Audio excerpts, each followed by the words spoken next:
Anti corruption Punjab ने सदर Pakistan Tehreek-e-Insaf (PTI) के चौधरी परवेज़ इलाही को हिरासत में ले लिया।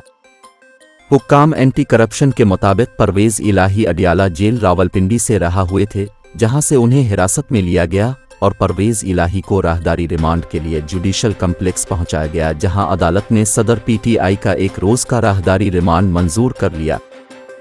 हुक्काम का कहना है कि परवेज़ इलाही को आज शाम तक एंटी करप्शन हेडक्वार्टर लाहौर मुंतकिल कर दिया जाएगा। एंटी करप्शन पंजाब के मुताबिक सदर पीटीआई परवेज़ इलाही के खिलाफ एंटी करप्शन में 4 मुकदमात हैं।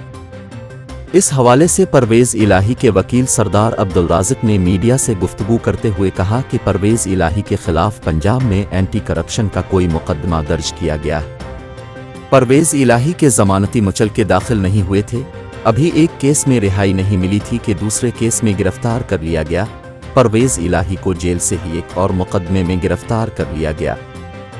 याद रहे, चौधरी परवेज़ इलाही की जुडिशल कम्प्लेक्स तोड़फोड़ केस में गुज़िश्ता रोज़ ज़मानत मंजूर हुई थी। इंसदाद दहशतगर्दी की अदालत ने 20,000 रुपये के मुचलकों के एवज़ परवेज़ इलाही की ज़मानत मंजूर की थी।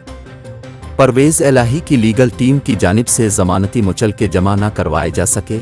ज़मानती मुचलके दाखिल न होने पर चौधरी परवेज़ इलाही की ज़मानत पर रिहाई की रुबकार भी ताहाल जारी न हो सकी। दूसरी जानिब ज़राए का बताना है कि एंटी करप्शन सेल की जानिब से परवेज़ इलाही को अडियाला जेल से ही हिरासत में लिया गया और राहदारी रिमांड के लिए अदालत में पेश किया गया।